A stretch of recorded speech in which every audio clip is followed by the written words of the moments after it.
ፑልፒቷ በረከት ቁመት ነው የተሰራችው መሰለኝ። ተንጠራርቼ እንደምን አላችሁ? ምሳ ጥሩ ነበር?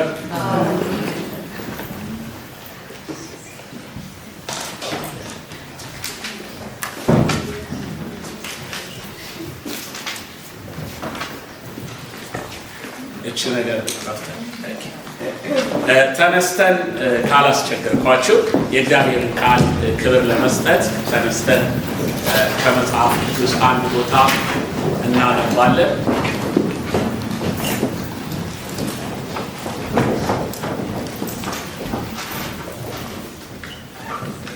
በጧቱ ክፍለ ጊዜ እንዳልኳችሁ አሁን የምንመለከተው ስለ ትውልድ ነው። ዘጸአት መጽሐፍን ምዕራፍ 1 ላይ አውጥተን ከቁጥር 15 ጀምረን እስከ መጨረሻው እስከ ቁጥር 22 ድረስ እናነበውና ከዛ የእግዚአብሔርን ሐሳብ በአንድነት እንከፋፈላለን። እግዚአብሔር ይባረክ።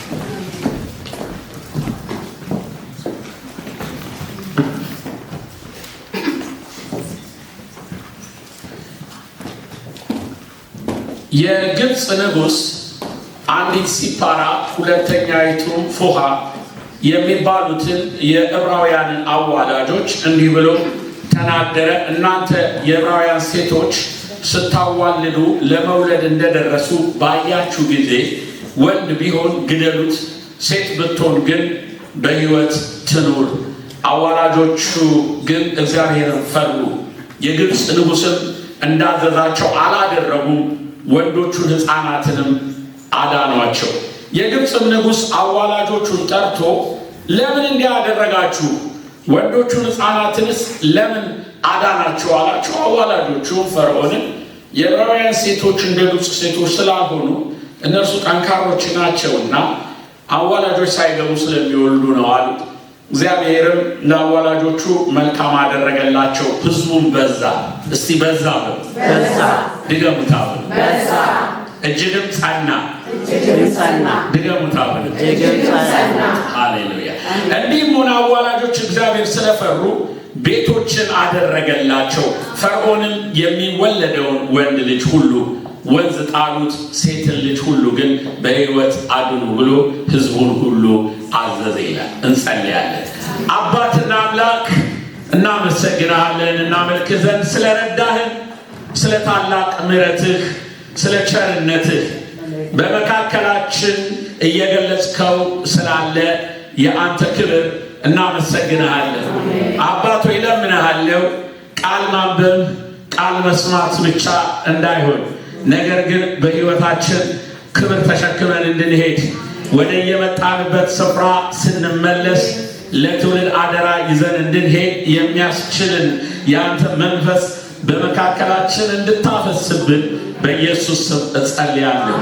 እኔም አባት ሆይ እንደሰጠኸኝ በምሕረትህ መጠን ቃልህን እንድናገር መልእክትህን እንዳሳልፍ እንድትረዳኝ እለምንሃለሁ። ክብር ሁሉ ለአንተ ይሁን። አሜን። ሳትቀመጡ አጠገባችሁ ያለ ሰው አንድ ሰው ይዛችሁ ትውልድ የምታሳድጊ ሴት ነሽ ብላችኋል። ትቀመጣለህ።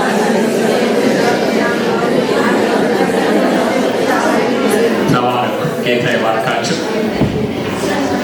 አጠገባችሁ ያሉትን ወንዶች ቢሆን ትውልድ የምታሳድግ ወንድ ነህ።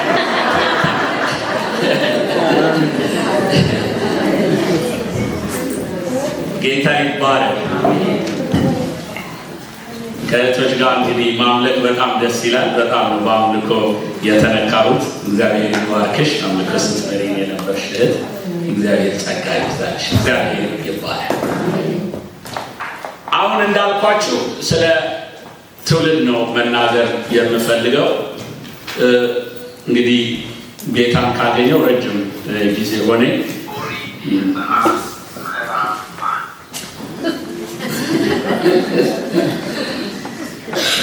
እና በእነዚህ በጌታ በቆየውባቸው ዓመታት እዚሁ አውሮፓ ነው ጌታን የተቀበልኩት እና አውሮፓ ውስጥ በነጮቹም ቤተክርስቲያን ቢሆን እኛም ጋር ደግሞ እየመጣ ያለ የትውልድ ክፍተት እየተፈጠረ እንዳለ እያየን ነው። የቤተክርስቲያን መሪዎች ወይም በቤተክርስቲያን ጌታን የምናመልክ ሰዎች አሁን ነው ይሄ ነገር እየገባን እየመጣ ያለው እና የምንኖርባቸው ከተሞች እናንተንም ጨምሮ ጀርመንም በጣም ትላልቅ ቸርቾች አሉ። የኢቫንጀሊካል ቸርቾች የፕሮቴስታንት ነው እዚህ የምትሉት እንደገና የካቶሊክ ቤተክርስቲያኖችን በየስፍራው በጣም ብዙ አሉ። ነገር ግን ስትሄዱ እሁድ ዕለት ጠዋት 9 እና 10 ሰዎች አሉ ያለበት። በጣም ያረጁ ትንሽ ሰዎች ብቻ የእድሜ ዘመናቸውን የጨረሱ 10 የማይሆኑ ሰዎች አንዳንዶቹ እንዲሁም ይዘጋሉ።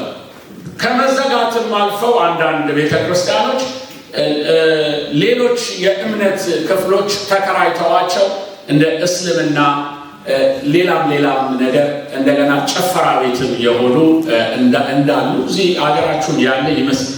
እኛ አካባቢ ግን በብዙ የዚህ አይነት ነገር እንመለከታለን። እንዲሁም ትውልድ ከማጣታቸው የተነሳ በቅርብ አንድ ሪፖርት ስመለከት ቲቪ ላይ የወጣ ሪፖርት የዮጋ ቸርች ተብሎ ትልቅ በጣም ወደ 1500 የሚያክል የሚዛን የፕሮቴስታንት ቸርች ባዶ ሆነው እንደዚህ አይነት ወንበሮቹን ሁሉ አውጥተው የአካባቢው ሰዎች ቄስ አለው የፕሮቴስታንት ቄሱ ጠርቷቸው የዮጋ ቸርች ነው ተብሎ በሙሉች የምትጠቀለል ፍራሻቸውን ይዘው መጥተው ወንበር የሌለበት የዮጋ ቸርች እግዚአብሔር ቤት ውስጥ ያደርጋል። ምክንያቱም ቸርቾቹ ባዶ ከመሆናቸው የተነሳ የሚተካ ትውልድ ከማጣቱ የተነሳ እንደዚህ አይነት ክፋት እግዚአብሔር ቤት ውስጥ የሚገባበት ዘመን ውስጥ ነው ያለው። ክፍተቱ እነዚህ ምድሮች በተለይ ጀርመንንም ሪፎርሜሽን የተጀመረባቸው ሀገሮች ናቸው። አውሮፓ አማኞች የበዙበት ሀገር ነው። ግን ትውልድ ላይ ብዙ ስላልሰሩ ትውልዱ አምልጧቸዋል። ትውልዱ እነርሱ የሚያመልኩትን አምላክ ማምለክ አይፈልግም። እነርሱ የሚከተሉትን ጌታ መከተል አይፈልግም። የራሱን መንገድ ሄዷል። ይሄ ግን እኛ ላይ እንዳይደገም በእውነት ነው የምላችሁ በጣም መጸለይ አለብን። እንደ ቤተ ክርስቲያን ሸክማችን ከእንግዲህ በኋላ ብዙዎቻችሁን ስመለከት ትላልቆችንም ከዚህ በኋላ ቢኖረን ሸክሜ ምንድን ነው ብለን ማሰብ ያለብን የምንጦርበት ቤት ወይንም የኢትዮጵያ ገብቼ የማደርገው ብለን ሳይሆን የሚተካን ትውልድ እንዴት አድርገን እናሳድገው ብለን ነው ማሰብ ያለብን። ለዚህ ደግሞ እናቶች በእውነት ዋነኛዎቹ ናቸው። ይህንን የምለው የእግዚአብሔር ቃልም ስለሚደግፈኝ እና በጸሎት ላይ ያለው እግዚአብሔርን ቃል ለእናንተ ነው የሰጠኝ። ከበፊት አላገለገልኩትም። ምንም እንኳን በልቤ እዚህ አይነት ሀሳቦች ቢኖሩ ይህንን ቃል ግን ለምን እዚህ እንደምናገረው አላውቅም። መንፈስ ቅዱስ ያውቃል እና እኔ አያለው በመካከላችሁ ትውልድ የሚያሳድጉ ሴቶች ሆናችሁ ትነሳላችሁ። ለሚቀጥለው ትውልድ እናቶች ትሆናላችሁ። ወፈር ያለ እግዚአብሔር ይባረክ። እንዳነበብኩላችሁ በዚህ ታሪክ ውስጥ የወደፊቱን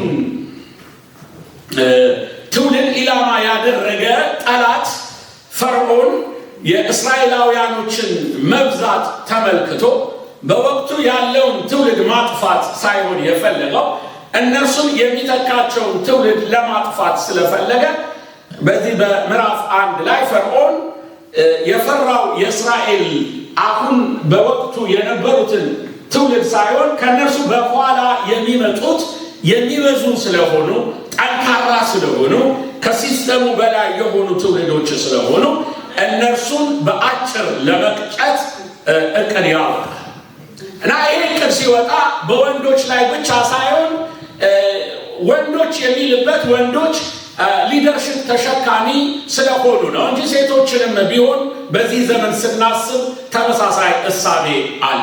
ታውቃላችሁ በአዲስ ኪዳን ወንድሞች ሲባል እህቶችንም ጨምሮ እንደሆነ በዛ ሐሳቤ እንድትመለከቱት እንጂ ወንድ ልጅ ላላችሁ ብቻ አይደለም የሚሰጠው። እንደኔም ሴቶች ልጆች ላላችሁ ጭምር ነው። እግዚአብሔር ይባላል። ስለዚህ እግዚአብሔር እንደዚህ አይነት ጭፍጨፋ በትውልድ ላይ ሲመጣ እግዚአብሔር ሰዎችን አስነሳ። በጣም የሚገርም ያስነሳቸው ሁለት ሴቶች ሲፓራና ፉሃ የተባሉ እነዚህ ሁለት ሴቶች ካህናት አልነበሩም ወይ ትላልቅ ታዋቂ ሰዎች አልነበሩም፣ ግን አዋላጆች ናቸው። እነዚህን ሰዎች አስነስቶ ትውልድን ለመታደግ እግዚአብሔር ሲሰራ እንመለከታለን። እነርሱ ደግሞ ስለተጠቀመባቸው እንዳነበብ ነው ቅድም ድገሙት እንዳልኳችሁ እዚህ ቦታ ላይ እግዚአብሔር ሕዝቡ እንደበዛ ይናገራል። ትውልድን ሊገድል የሚያጠፋ ሰይጣን ሲነሳ፣ ፈርዖን ሲነሳ እግዚአብሔር ደግሞ ትውልድ የሚታደጉ እናቶችን አዘጋጀ። እግዚአብሔር የዚህ አይነት እናቶች ያድርጋቸው። ይህ በጥንታዊቱ ግብፅ ብቻ አይደለም።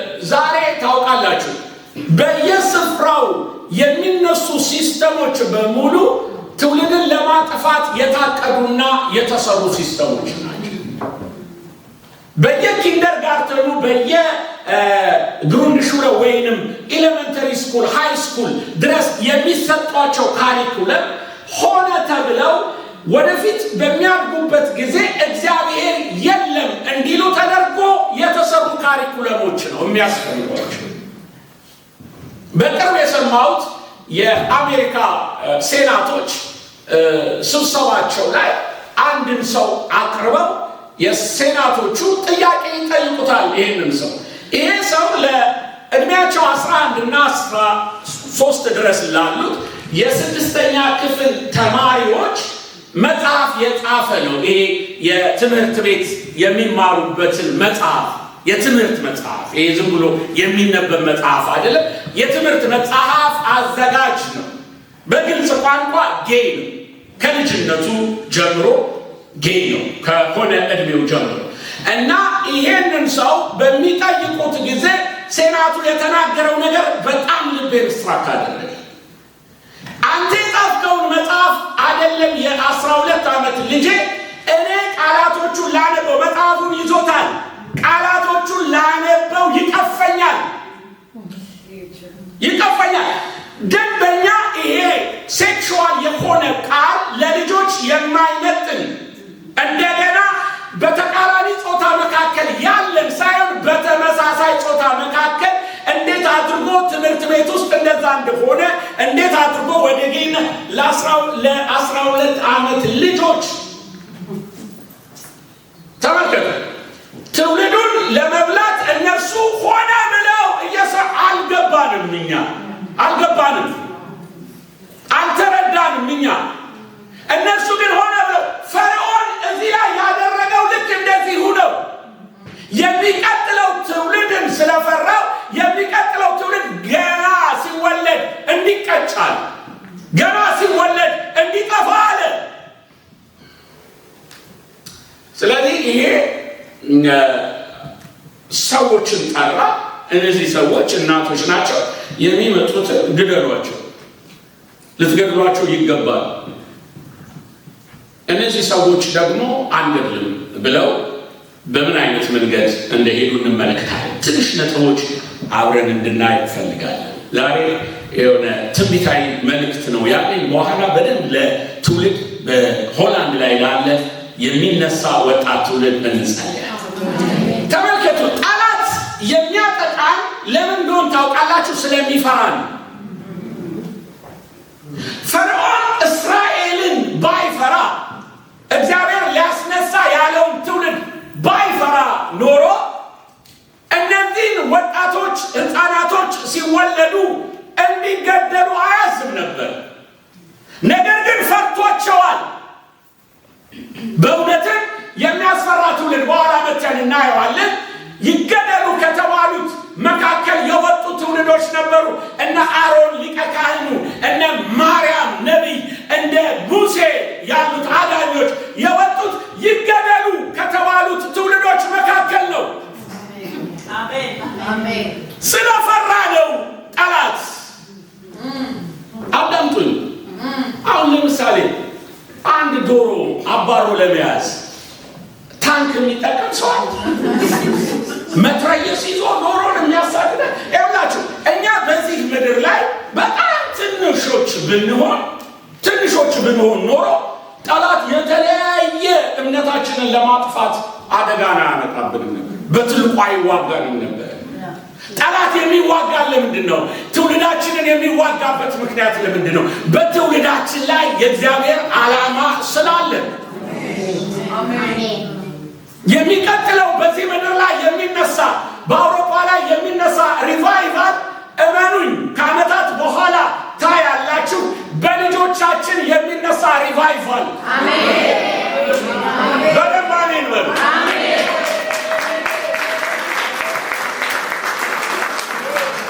ገና ትውልዱ ሳይገለጥ ፈርዖን በእነዚህ በሚወለዱ ሕፃናት ውስጥ ያለውን ፖቴንሻል አውቋል።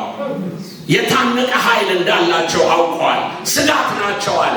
ልጆቻችን ውስጥ ያለውን የእግዚአብሔርን ኃይል፣ ልጆቻችን ውስጥ ያለውን የእግዚአብሔር ክብር ስላወቀ ነው ጠላት በተለያየ አይነት ሁኔታ የሚዋጋ።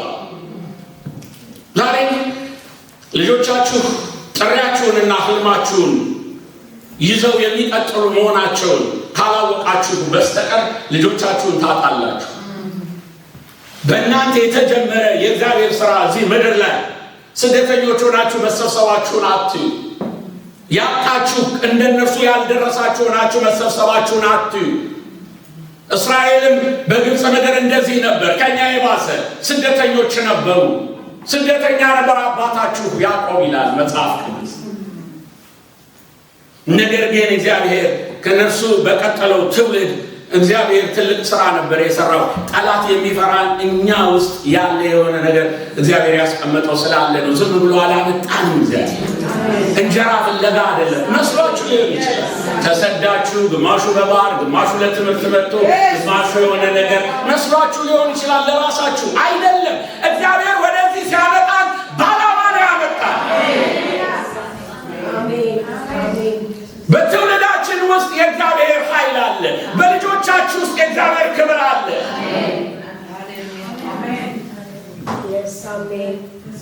ይኸውላችሁ ጠላት ብዙዎቻችሁን ተስፋ በማስቆረጥ ልጆቻችሁን ታዩና የዓለምን ስኬት ትመለከቱና ምናልባት እንደ ሌሎቹ ሰዎች ልጆቻችሁ ስላልተሳካላችሁ ተስፋ እንድትቆርጡ ያደርጋችሁ።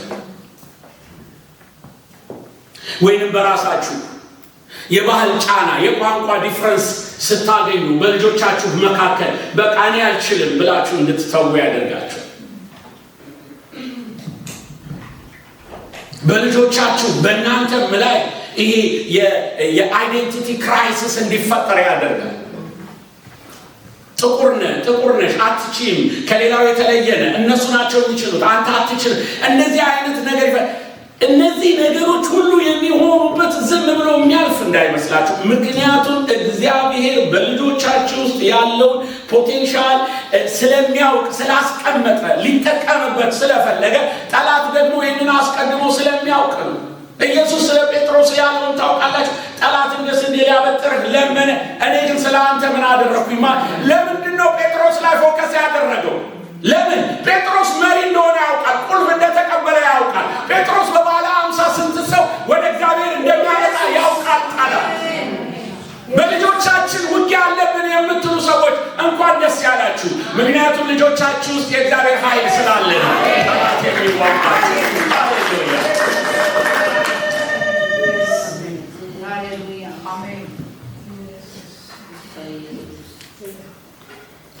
ሁለተኛ እግዚአብሔር ግን የነገን ዕጣ ፋንታ ለመጠበቅ የእሱን ሐሳብ ለማስተላለፍ ሲፈልግ ደፋር ሴቶችን ይፈልግ። አንድ ሴት ብቻ ነው የሰማው። እስቲ አሜን በሉ። አጠገባችሁ ያለው አንቺ ሴት ደፋር ሴት ነሽ በሏል። አጠገባችሁ ያለች በጣም የተማሩ ሴቶች አልፈለገም እግዚአብሔር። ማዋለድ ተራ ስራ ነው። የሆነ ተራ ነርስ ዶክተር እንኳን አይደለም የፈለገው አዋላድ። ትውልድ ሊታደግ ሲፈልግ እንደናንተ አይነት ተራ ሰዎችን ነው የሚጠቀሙ። በሰዎች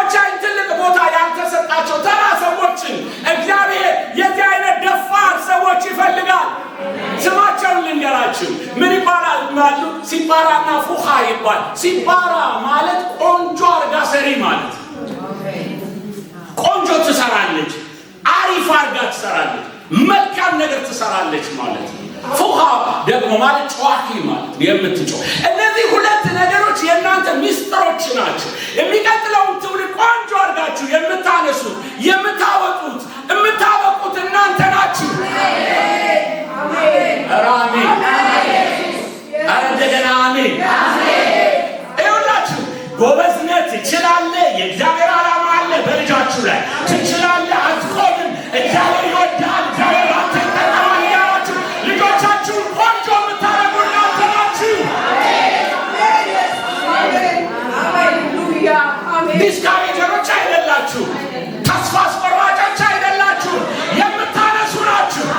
የምታበጁ ናችሁ። የምትሰሩ ናችሁ። ቆንጆ የምታደርጉ ናችሁ። መልካም የምታደርጉ ናችሁ። ግን ሲፓራ ብቻ በቂ አይደለም። ፉሃም ያስፈልጋል። ፉሃ ማለት ደግሞ ጨዋቂ ማለት ማላች የምትጮህ ልጇ የሆነ ነገር ተቃሞ ስታይ ተነስታ እግዚአብሔር የምትል እግዚአብሔር ጮሂዎች ያድርጋችሁ፣ ጸላዮች ያድርጋችሁ። የአንድ ሰው ምስክርነት አንድ ጊዜ ሰምቼ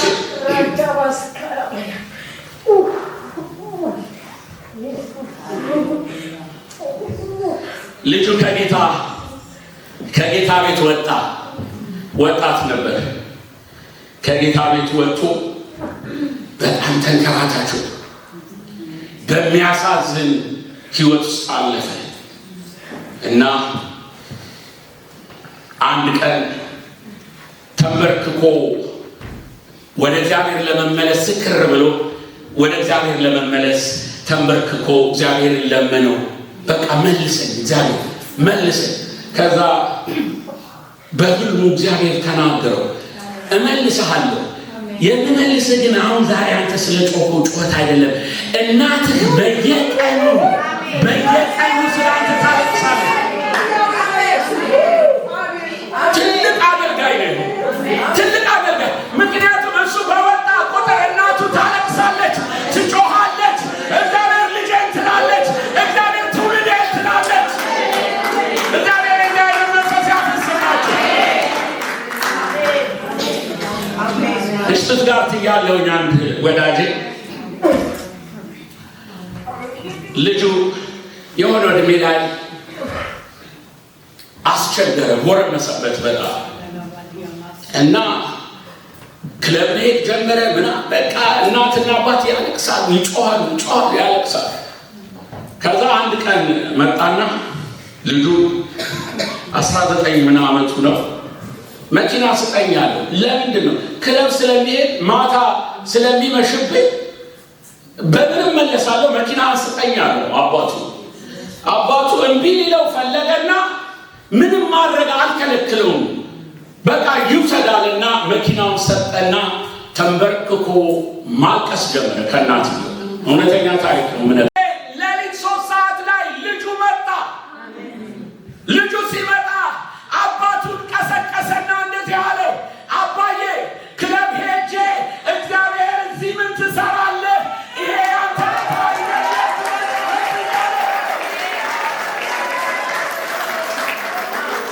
ይሄ ያንተ ስፍራ አይደለም፣ ሂድ አለኝ። የሆነ ድምፅ ነው የሰማሁት፣ ጸልይልኝ አለ። ዛሬ ሀገርን ያገለግላል።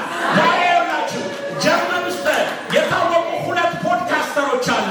የክርስቲያን አንዱ እሱ ነው። የታወቀ ልጅ ሆነ።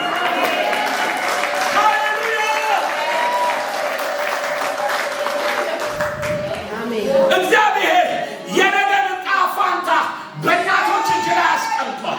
በሚጮሁ በሚማልዱ እግዚአብሔርን ስለ ልጆቻቸው ኧረ እግዚአብሔር ሆይ በሚሉ ሰዎች ላይ አስቀምጧል እግዚአብሔር። መጽሐፍ እንደዚህ ይላል ስለ እነዚህ ሰዎች ሲናገር፣ እነዚህ 2 አዋላጆች ከፈርዖን ይልቅ እግዚአብሔርን ምን አደረጉ ይላል? ፈሩ። እስቲ በሉት፣ እግዚአብሔርን ምን አሉ? ድገሙት። አሁንም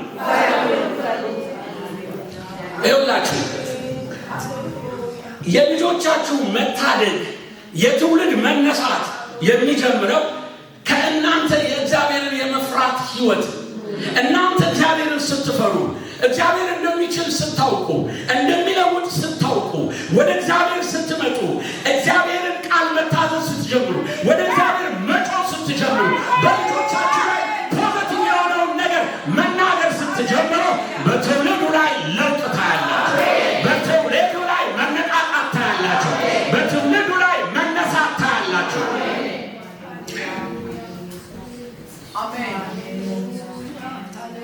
መጽሐፍ ምን ይላል? እነዚህ ሁለት ሴቶች ፈርዖንን አልታዘዝም ብለው ልጆቹን አዳኗቸው። ልጆቹን አዳኗቸው። መሞት የሚገባቸው የዳኑት በእነዚህ ሁለት ሴቶች ነው።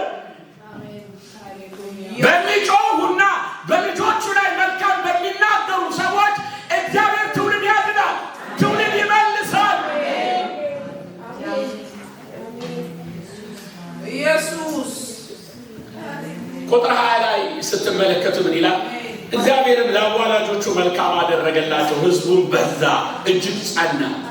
ፈርዖን እያሳደደ ፈርዖን ትውልድ ለማጥፋት ዓላማና እቅድ አውጥቶ ትውልድ ለማረድ እቅድ አውጥቶ እግዚአብሔር እነዚህን ሰዎች ስላነሳ ከእነዚህ ሰዎች የተነሳ የሚቀጥለው ትውልድ አልጠፋ። የሚቀጥለው ትውልድ እጅግ ምን አደረገ? በዛ። እግዚአብሔር በዚች ምድር ላይ የሚቀጥለውን ትውልድ ያበዛል። ልጆቻችሁን ያበዛል።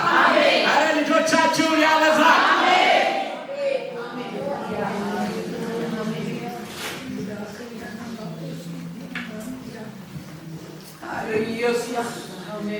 ልቀጥል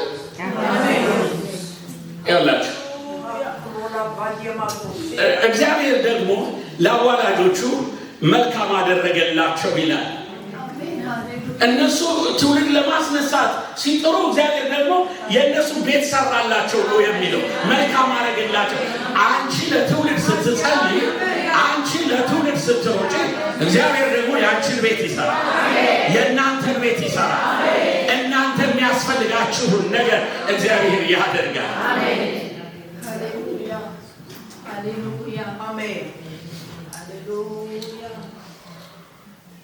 የእነዚህ ሰዎች መሰጠት በጣም ይገርም።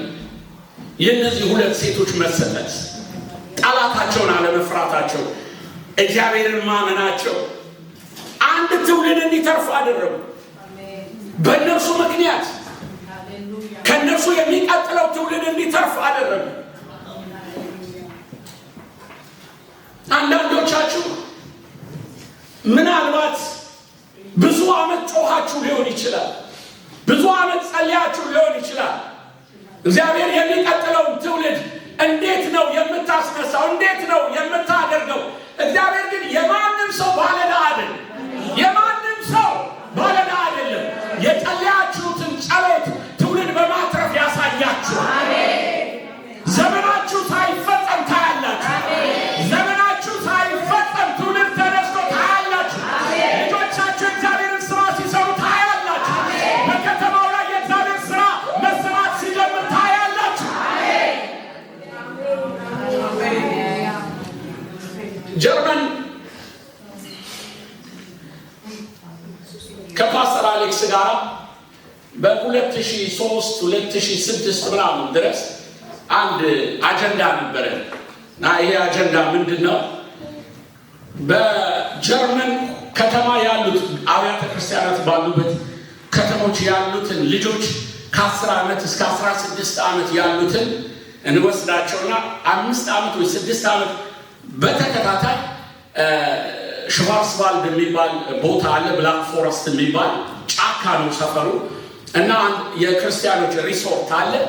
እዛ እንወስዳቸውና ከ60 እስከ 100 ሲጀምር 40 ሰው ምናምን ሆነ ልጆች ሆነው ነው የተጀመረው። በኋላ ግን እስከ 100-120 ልጆች ይመጣሉ። አንድ ሳምንት ሙሉ እነዚህ ልጆች የእግዚአብሔርን እውነት በመናገር እና የመንፈስ ቅዱስ ሙላት እንዲያገኙ ለእነዚህ ልጆች በየዓመቱ ጸሎት እናደርጋለን። በየዓመቱ በእነዚህ ልጆች ላይ እንሰራለን። ዛሬ አንዳንዶቹን በተለያየ ከተማ ጀርመን ሳገኛቸው ትዝ ይለኛል፣ ፓስተር ያኔ ያስተማርከን ትምህርት ይሉኝ። ስለሱ አይደለም ልመሰክርላችሁ የፈለኩት። ጀርመን ውስጥ ላስት ይር አንድ ቸርች ተከፈተ ፍራንክፈርት። ሄኖክ የተባለ ወጣት በእኛ እጅ ያደገ ነው። ፍራንክፈርት የነበረ በየሀገሩ እየዞረ ወንጌል ሰብክ ነበረ። ጀርመኖች ጋር ሰብክ ነበረ። ቸርች ጀመረ። አሁን በፍራንክፈርት ከተማ ላይ the fastest growing church የሱ ነው። ቁጥራቸው አንድ ዓመት አልሞላም። 500 አበሾች አይደለም የምላችሁ ፓስተሩ ነው አበሻ። 500 የሚበልጡ ነጮች በየሳምንቱ በእሁድ ዕለት 2 ፕሮግራም ነው የሚያደርጉት። የአንድ ዓመት ቤተክርስቲያን ነው ማወራላችሁ ያለ። አንድ ሌላም ደግሞ ቴኒ የሚባል አለ። የእሱም ቸርች እንደዚሁ በቃ ፍሎሪሽ እያደረጉ ነው። ሌሎች ከተሞችን ስትሄዱ ልክ እንደዚሁ። ይሄ ምን እንደሆነ ታውቃላችሁ?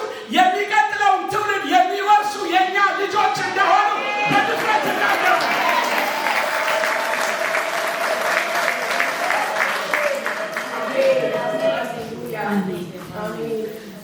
ሽቱትጋርት ላይ የተወሰኑ ወጣቶች ሃውስ ክራይስ ጀምረው አያም የሚል ሙቭመንት ጀምረው ነበር። ከትናንትና ወዲያ ኮንፈረንስ ነበራቸው። ከ2000 ሰው በላይ የተሰበሰበበት አበሾች ናቸው ማለት ያደረገ። የሚቀጥለው ትውልድ እመኑ የኛ የሚቀጥለው ሪቫይቫል እመኑ የኛ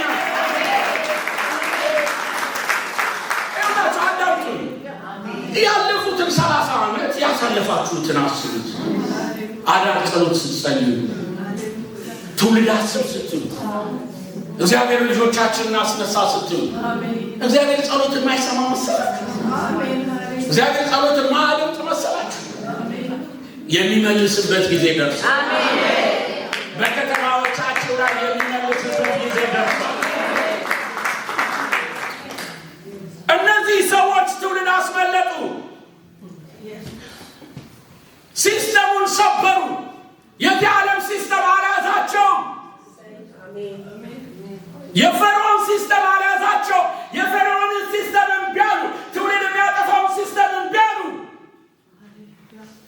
አናደርግም፣ ያንተን ሲስተም አይደለም፣ ከላይ የመጣ ሌላ ሲስተም አለ፣ ትውልድ የሚታደግበት ሲስተም አለ ብለው ማትረፍ ጀመሩ። አተረፉ። ይሄ ወዴት እንደተጋባ ታውቃላችሁ? ወደ ህዝቡ ተጋባ። ፈርዖን ለምን እንደዚህ ያላደረጋችሁት ሲላቸው የዕብራውያን ሴቶች ጠንካሮች ናቸው፣ እኛ ሳንደርስ ነው የሚወልዱት። እውነትም ጠንካሮች ናቸው። ሙሴን እኮ እናቱ ነች ያስመለጠችው። እነዚህ 2 ሴቶች አይደለም።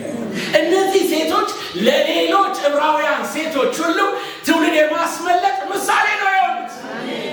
ራሜን ነው ወይ? ራሜን ነው ወይ? በሆላንድ ላይ እንደዚህ ይሆናል። ለሌሎች ምሳሌ ያደርጋቸዋል። ትውልድ አስመላጭ ያደርጋቸዋል።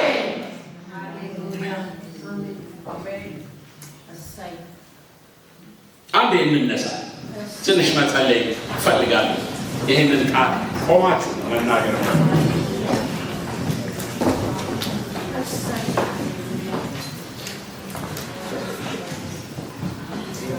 እነዚህ ሴቶች መዳረሻ ያስተዋሉ ናቸው። የእግዚአብሔርን ክብር ያስተዋሉ ናቸው። የእግዚአብሔርን ዓላማ የተረዱ ሴቶች ናቸው። እግዚአብሔርን ለመታዘዝ እሺ ያሉ ናቸው። ጠላትን እምቢ ያሉ ሰዎች ናቸው። በእነዚህ 2 ሴቶች በትንንሾች መታዘዝ እግዚአብሔር ትልቅ ነገር ነው የለወጠው። እጆቻችሁን ከፍ አድርጉ።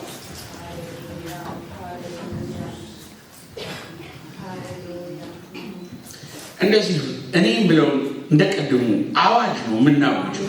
በአየሩ ላይ አዋጅ ነው፣ በሆላንድ ላይ አዋጅ ነው፣ በምድሪቱ ላይ አዋጅ ነው የምናውጀው።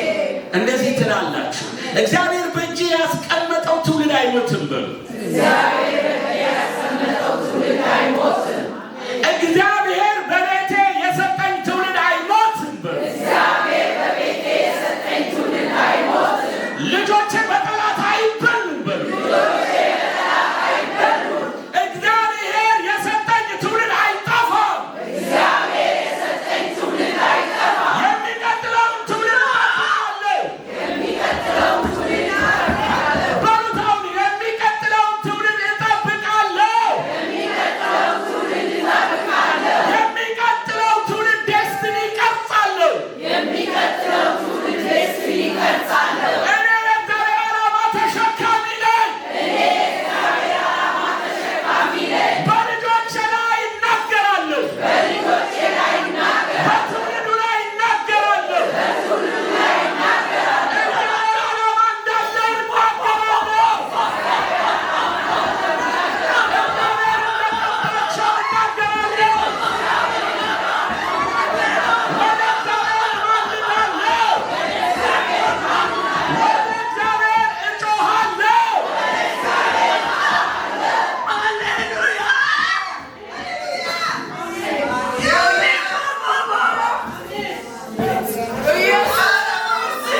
እግዚአብሔር እንዲበላቸው ይለኛል።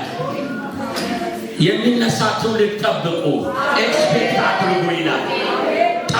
ጠብቁ፣ የሚነሳ ትውልድ ጠብቁ፣ ልጆቻችሁን ጠብቁ፣ ጥሪ እንዳላቸው ጠብቁ፣ የምታዩባቸውን ነገር ጠብቁ። ማርያም ትጠብቀው ነበር፣ ኢየሱስን ትጠብቀው ነበር፣ ማርያም ትጠብቅ ነበር።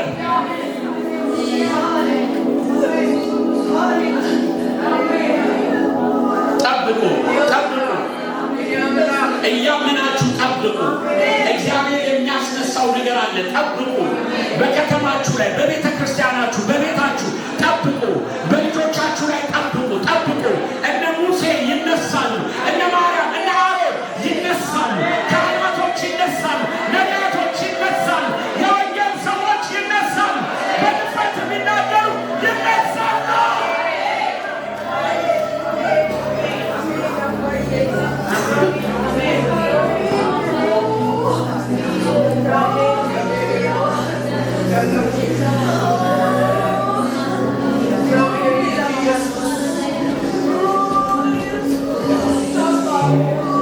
እኔ ራሴ እዚህ መድረክ ላይ እንግዳ ነገር ነው ይሆንብኛል። እንደዚህ አልጠበቅኩም፣ እንደዚህ አላሰብኩም። እግዚአብሔር ግን ዓላማ አለኝ አለ። በልጆቻቸው ላይ ዓላማ አለኝ፣ በልጆቻቸው ላይ የሚሰራው ነገር አለኝ።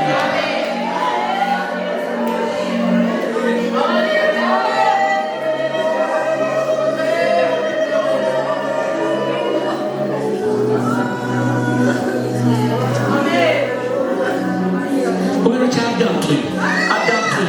ሞት በታወጀባቸው ልጆች ላይ፣ ሽንፈት በታወጀባቸው ልጆች ላይ ሕይወት አውጁባቸው፣ ቅባት አውጁባቸው፣ መነሳት አውጁባቸው። ዲስካሬጅ የሆኑ ልጆች ያላችሁ፣ ዲፕረስ የሆኑ ልጆች ያላችሁ ሕይወት አውጁ። ተመልካችሁ ሕይወት አውጁ። ልጅ አይጠፋም በሉ፣ ልጅ ዓላማ አለው በሉ፣ ልጅ እግዚአብሔር ያስችለዋል በሉ፣ እግዚአብሔር ያነሳዋል በሉ።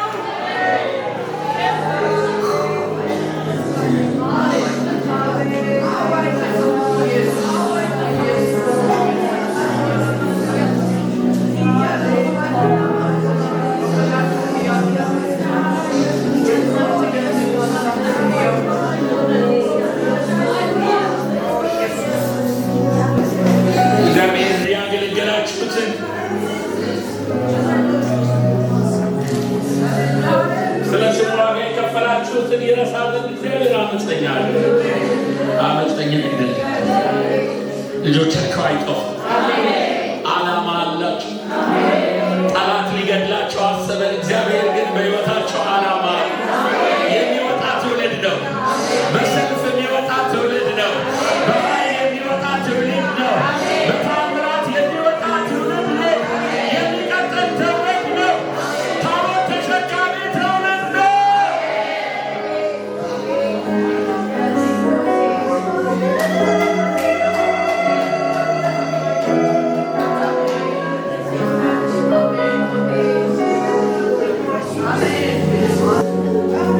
ልጆቻችሁ ላይ እግዚአብሔር ይለኛል፣ ኢንቨስት አድርጉ። ልጆቻችሁ ላይ ኢንቨስት አድርጉ። ቃል ዝሩባቸው። የእግዚአብሔርን ዓላማ ዝሩባቸው። ትምህርት ስኬት ብቻ አይደለም። የሥራ ስኬት ብቻ አይደለም። የኑሮ ስኬት እንዲኖራቸው ብቻ አይደለም። ይህ ተጨማሪ ነው ይለኛል ጌታ። ላለመኑኝ እንኳን ያላቸው ይላል ጌታ። ኢንቨስት አድርጉባቸው ይላል ጌታ። እንደ ቤተ ክርስቲያን ልጆቻችሁ ላይ ኢንቨስት አድርጉ ይላል። ልጆቻችሁ ላይ ልባችሁን አፍስሱ ይላል። በልጆቻችሁ እግር ላይ ጸልዩ ይላል። በልጆቻችሁ ትከሻ ላይ እጆቻችሁን ጫኑባቸው ይላል።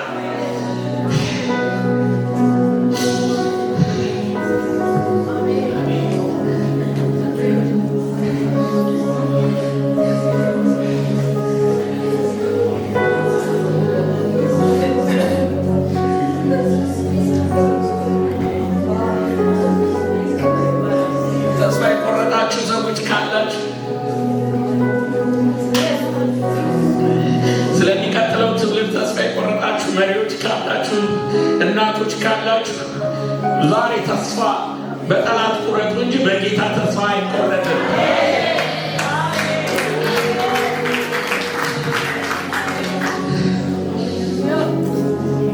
ግራ ለተጋባ ሕዝብ እግዚአብሔር ልጆቻችንን ተስፋ ሊያደርጋቸው ይፈልጋል። ብርሃን ሊያደርጋቸው ይፈልጋል። በልጆቻችሁ ላይ እግዚአብሔር ዓላማ አለው። ብዙ ስለ ልጆቻችሁ ያለቀሳችሁ አላችሁ።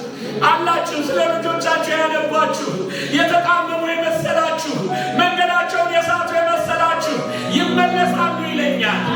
ይመለሳሉ ይለኛል። ወደ ጉያዬ ይመለሳሉ ይለኛል።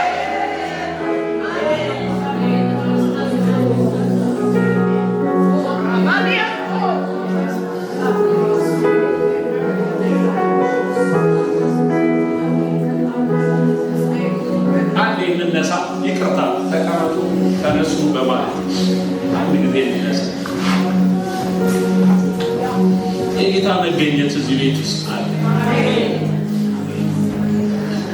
አጠገባችሁ ያለን ሰው ይዛችሁ እንደ ቀድሞ ትጸልዩለታላችሁ። እግዚአብሔር እንደ ሲፓራና ፉሃ እንዲያደርጋት በትውልድ ላይ ሕይወት የምትናገር ሴት አድርጋት።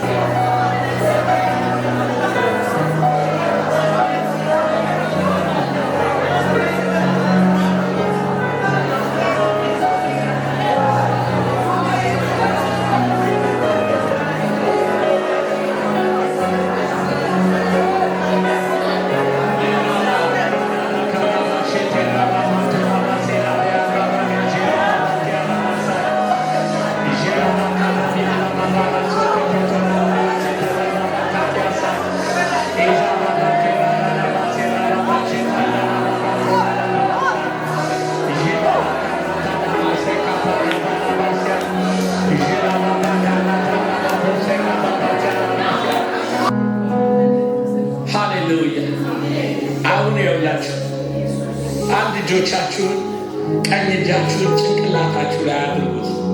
ሰው እጁን ዞሮ አይጭንባችሁ። እናንተው ራሳችሁ እጃችሁን እላያችሁ ላይ ታደርጋላችሁ። ቀኝ እጃችሁ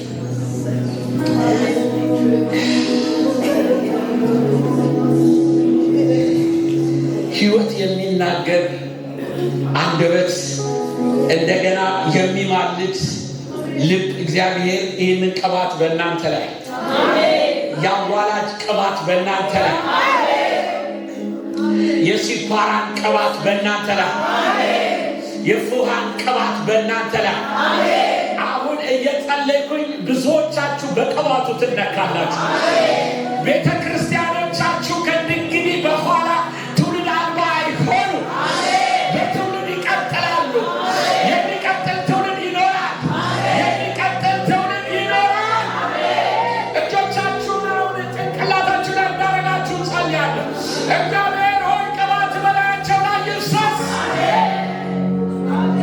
ለትውልድ የሚያስጨው ቅባት በላያቸው ላይ ይፍሰስ። የትውልድ ሸክም በላያቸው ላይ ይፍሰስ።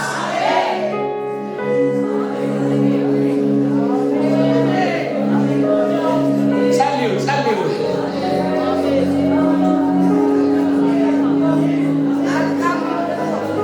እግዚአብሔር እንዲህ ይለኛል፣ አንዳንዶቻችሁ ንብረታችሁን ሁሉ ሳይቀር ያጠራቀማችሁትን ብር ሳይቀር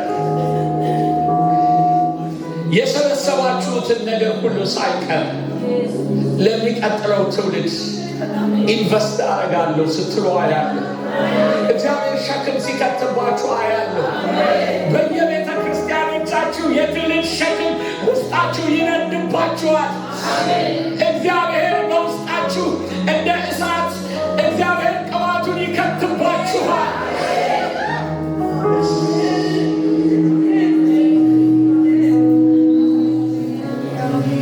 አባቶ እለምንሃለሁ፣